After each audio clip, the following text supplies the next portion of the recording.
Okay, I'm going to talk about how to find the minimum variance portfolio if you form a portfolio using two stocks, and also I'll talk a little bit about the efficient frontier and diversification. We know there's a saying that diversification is the only free lunch, and other times you hear sayings like don't keep all your eggs in one basket. So we're going to see we're going to talk a little bit about like that today.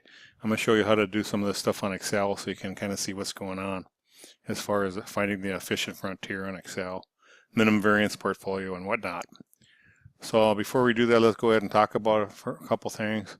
First of all, we know that investors base their decisions solely on expected return and risk. This is called the EV rule, and it's credited to Markowitz in 1952. By the way, Markowitz won the Nobel Prize for much of the stuff we're going to talk about today, and I think he won the Nobel Prize. He might have won it with someone else. I think maybe Sharp or someone, and he won it for. And basically, he's credited for modern portfolio theory for some of his, things he figured out. So the first thing we want to know is how do you measure risk in finance? Well, you measure risk. Investors estimate risk based on the basis of variability of the expected return measured through the historical variance or standard deviation of the returns.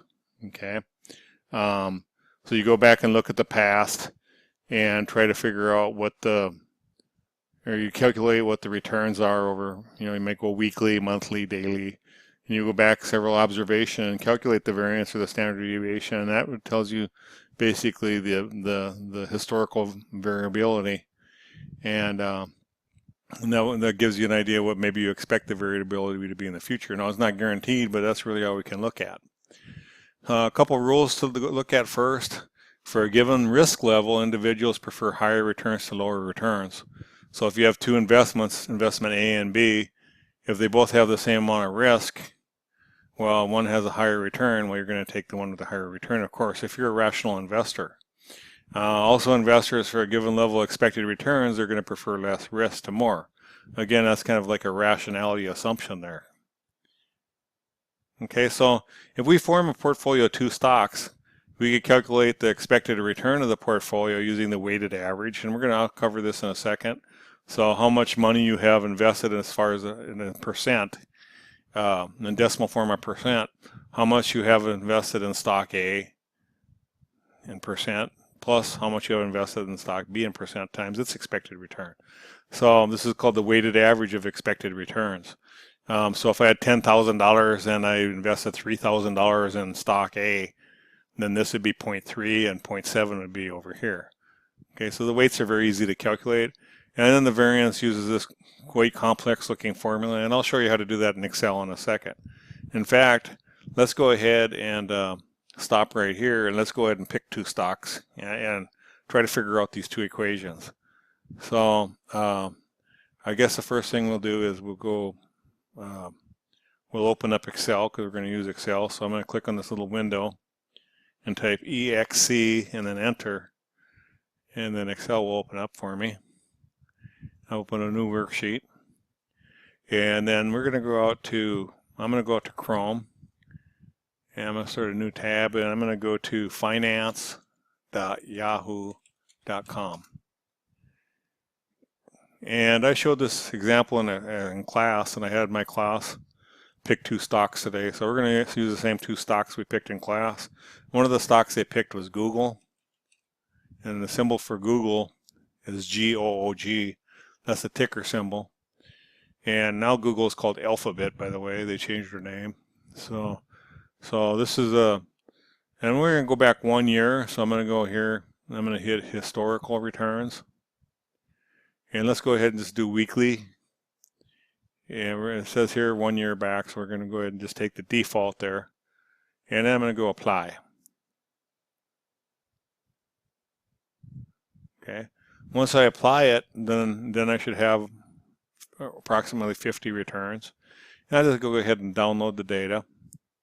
And it opens up, it downloads it to a comma separated value file. And we'll open it up with Excel. And I'm going to go between A and B and double click so I can see my dates. I'm going to go ahead and delete. I'm going to highlight across B through F and right click and delete because we don't need these. I just want the adjusted close. The adjusted close accounts for splits, dividends and whatnot. So I'm going to call this Google. Let's just use a stock tipper. I'll call it Goog. And we can format this dollars if we want. And let me go ahead and highlight everything. And I'm going to copy it into my other worksheet because this is a comma separated value file. So I want to go ahead and copy it into my other worksheet that I started. And I'll paste it into there. Okay. And now what we can do, I can take this comma separated value file, I can close it because I don't need it anymore. And I don't need to save the clipboard. I'm going to hit no. And now we need to pick another stock for our portfolio. Remember, we're going to form a 2-stock portfolio. This morning we picked John Deere. John Deere is DE. That's the stock ticker. And John Deere is an agricultural company. And the thing is, you want to pick stocks that are different, that don't correlate with each other. If they correlate, if one goes up, the other one goes up, the other one goes down, the other one goes down. If they move together, if they co-move, that means they correlate, right? And if they co-move like that, then we don't really get the benefits of diversification. So this is a good one because it's in a completely different industry from Google. Okay, it also has a, if you look over the past year, I can go back to summary. If I look over the past year, it has a positive return, so that looks like a pretty good stock to pick. So I'm going to go back to historical data again. Again, I have to change this to weekly. I want to have the same time frame as the other one. Back 1 year, I'm going to go apply. Go download data. Open that one up. Again, we can close these or delete these and highlight that. Call it dollars. This is DE for John Deere. And I can just highlight, I'm pretty sure these dates, sometimes I'll import the dates too just to check, but these dates should line up with other dates. So I'm just going to get the dollars here. Let's just go ahead and copy that instead. And I'm going to copy it into my Excel file I just opened. Okay. By the way, these were dollars, weren't they? Okay. These are prices. So these are stock prices. I'm going to highlight this and I'm going to format it as a date.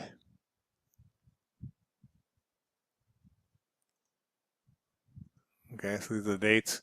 So these are the weeks. So if I would have went back to week ending January 30th, the average price of stock, if I would want to buy a share of stock for Google back in January 30th that week, it would have cost $800.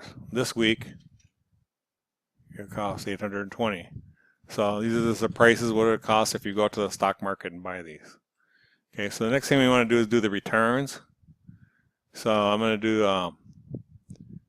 so the return, now remember this goes back, this is like a year ago, so it goes from older to newer. So to do the return, I went from last week it was 814, this week is 820. So the stock price went up, so I should get a positive return. The way I could calculate that, I'm going to go R Goog, and I'm going to go R for return DE. The way I calculate, I'm going to use log returns, which are continuous returns. So I'm going to say equals natural log of today's return minus last week's return, or divided by last week's return. And I'm going to go ahead and highlight that or format that as percent, take it out a few places. So it's a 0.79% weekly return going from this week. And of course, like I said, it's positive because it's going up, so it looks like it's the right direction. And then I can drag it across to get John Deere's. That looks like it went down, right, from last week to this week, so it's a negative return. Then I can just go ahead and highlight both of them and double click here on the bottom right hand corner. And it shows the returns all the way down to the bottom. This last one, go make sure you highlight that and delete it because that says division by 0 because there's no returns here for this one to base. You know, we don't have the day before, the week before this. So this one we can't calculate. So we're Control Z, go back. So we can't calculate this return for here because we don't have the week before. Make sure you delete these, otherwise it won't work out some of the things we do. All right, so now I'm going to highlight. I'm not going to highlight Google, but I'm going to highlight starting here. I'm going to hold down Shift, hit the End key once, hit the down key. I'm going to highlight this, or you could just, if you want to, you can just highlight it manually. Okay, and then I'm going to go over here.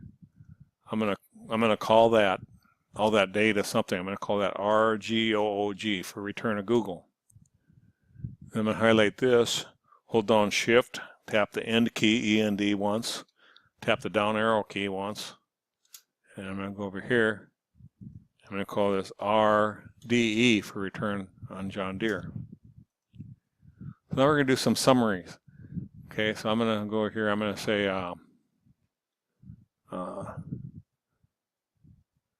we'll say Google and John Deere.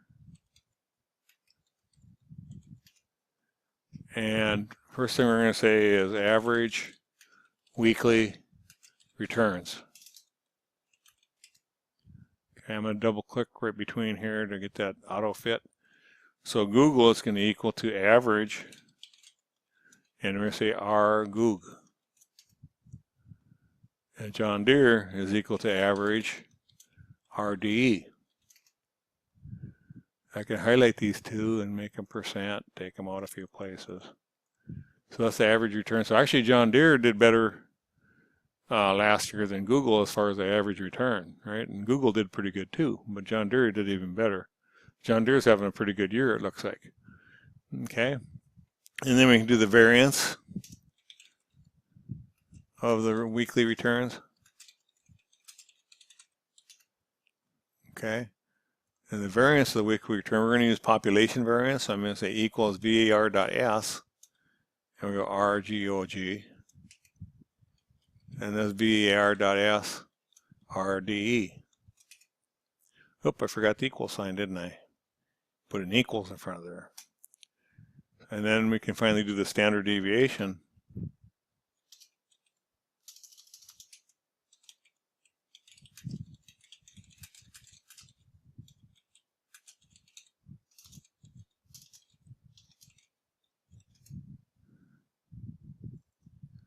And to get the standard deviation, well, you know what? Well, let's do it just for fun. To get the standard deviation, I would say it equals the square root. We don't really need this, but it's the square root of the variance, isn't it? And those, we can use percent on that. Okay. We can also do the covariance. The covariance is equal to the covar. We want to do the sample covariance of the return on Google and the return on John Deere. And the other thing we could do is do the weights. Okay, so the weights, remember, is the percent I'm going to invest in each. So if I invest 50% of my money into Google, well, John Deere would be equal to 1 minus whatever I invested here. Now you want to make sure you put a formula in there, because that way if I change this to 25%, well, the other 75% of my money is going to go into John Deere. So this would change automatically. That's very important to do it that way for later on in this problem. So I'm going to change that back to 50%. Let me go ahead and put some formulas in here so you can see the formulas. Now I realize I'm going fast, but like in my previous videos, you can always pause a video, right, and catch up. Pause, rewind, that kind of thing. Okay, so those are all my formulas so far. And so now I have all this summary data. And let's go ahead and, if we go back to our original, let's go ahead and calculate the expected return of the portfolio right now. Okay, so we're going to use this equation right here, the weighted average. Let me go ahead and close this other one. I don't really need it. Okay, so the weighted, so we could say the expected portfolio so that's the weighted average, and so basically it would be this weight times this expected return plus this weight times this expected return. So I could use a sum product for that. There's a function that does that. So it'd just be this array, comma, times that array. So man, and we can go ahead and format that percent too, because that's a return. So now if I change my weights, that's going to change my return, isn't it? Depending on how much I put in. Okay. And then let's go ahead and do the variance of the portfolio.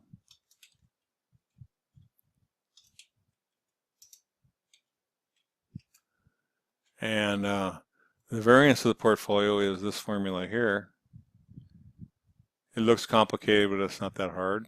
And all it's going to be is it's going to be equal to this weight, and I have to square it, so it's going to be to the second power, times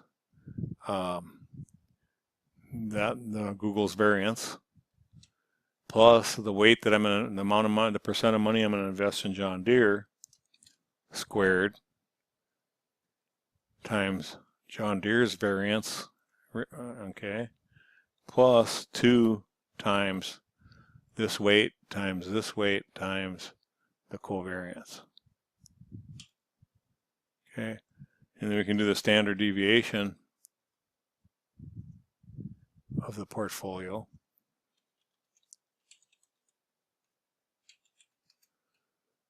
And that's equal to the square root of whatever the variance of the portfolio is. Okay, so this is my reward, and this is my risk. Actually, this is a risk too, but we'll just, okay, so let me go ahead and put the formulas back here.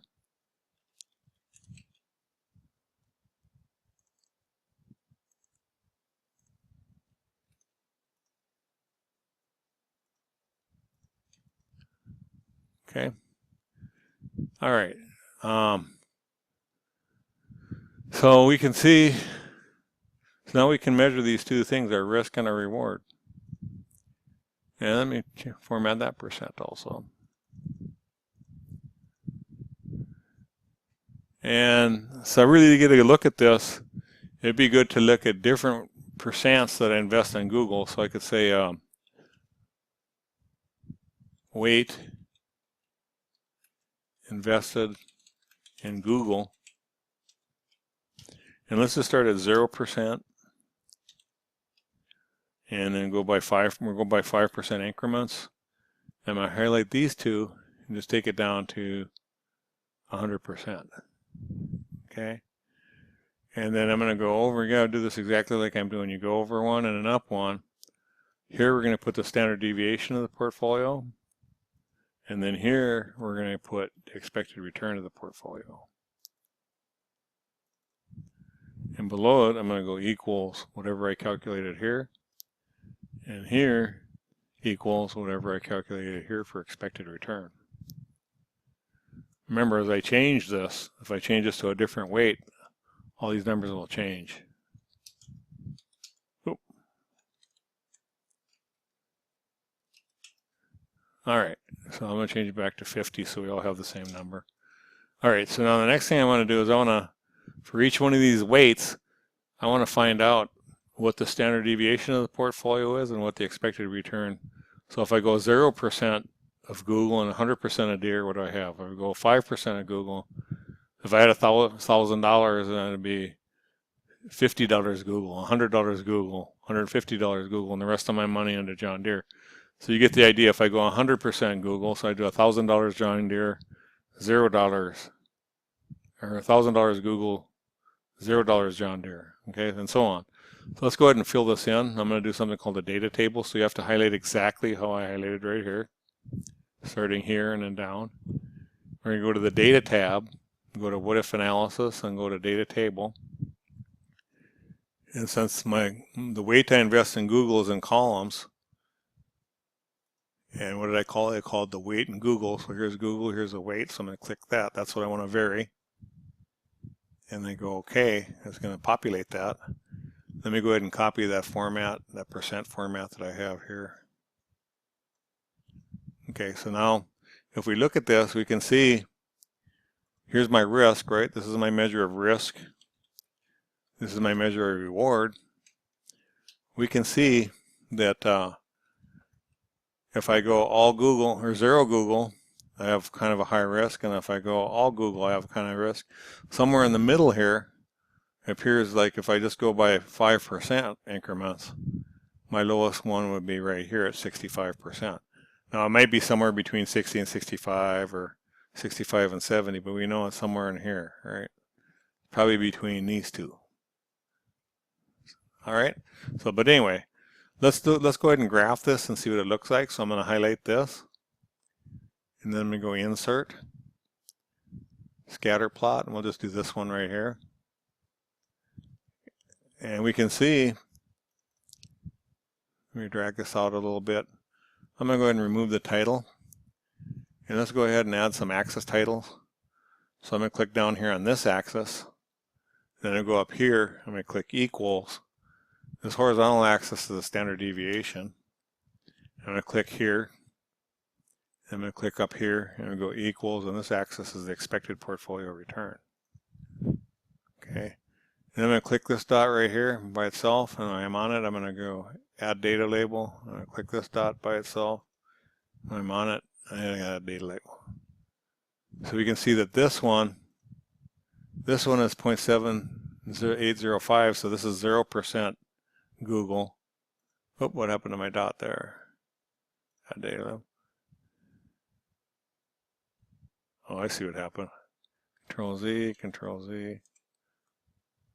Okay, and this one is 0.74% per week. So that's 100% Google, and this is 0%. This is 100% John Deere, and this is 100% Google. You kind of see up here, if it was 100% Google, that would be this. If it was 100% John Deere, it would be that. So if you look at this, if you draw vertical lines here, this is the levels of risk. So if you look here, at this level of risk, I wouldn't want this stock, because at the same level of risk, I could go up, and I could pick up this stock, which has a much higher return. Or this one, I could go up and pick this stock, which has a much higher return. So anything below this minimum variance right here, I wouldn't pick any of these, because if I was rational, I'd pick something up here. So from here up, that would be called the efficient frontier. Okay? So anything below here, you wouldn't pick just because that's not rational, because you'd pick for the same level of risk, I could get a higher return. All right, so the minimum variance portfolio and up, that would be called what's called the efficient frontier. What else can I tell you about this? This is actually, Markowitz basically got a Nobel Prize for this. So what we've covered in the last 23 minutes, basically you're seeing what the guy won a Nobel Prize for. So basically the level of risk for all Google is going to be, if I went all Google, which is down here, I'd have 28% risk, or 2.28% risk.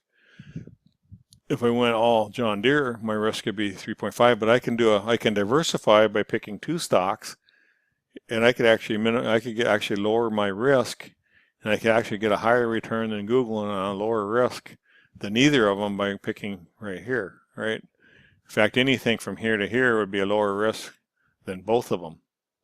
Okay, so that's what diversification is at. So basically it's showing you mathematically that diversifying is a free lunch, because you lower your risk, and all you have to do is just pick more than one stock. So that's where you get that saying, don't keep all your eggs in one basket. Okay, so we could calculate this minimum variance portfolio. So we could say weight of Google for minimum variance.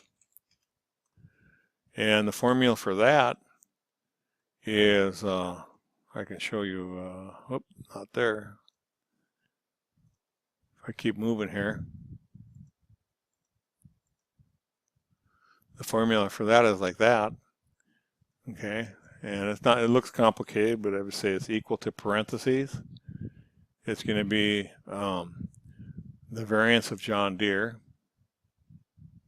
okay, minus the covariance parentheses divided by the variance of John Deere plus the variance of Google minus 2 times the covariance. Oh, these should be on covariance. I got them in the wrong spot. Both of these should be on covariance. Okay. I hit on standard deviation instead of covariance. And then I close my parentheses. So it's basically in the numerator is this minus this, and then the denominator is this plus this minus 2 times this. Okay. And I'm going to format that as percent. So 66.95%. So it'd be somewhere close to that. You can see that the risk, that's about the lowest risk somewhere in that area. So if I change this, if I go equals this, and take this out a couple places, this is the minimum variance portfolio. Okay, I could double click on it here.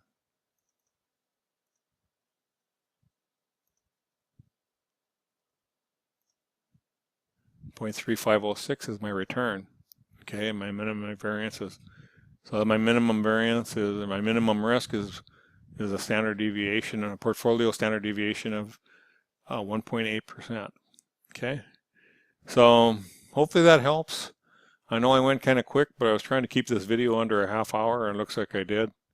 So, so if you're doing this for extra credit for class, I want you to duplicate this video, but use 2 stocks different than Google and John Deere. In fact, I don't want you to copy another student. Every student should pick their own 2 stocks.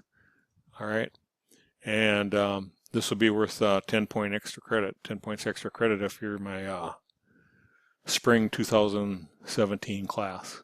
All right, thank you very much. Bye.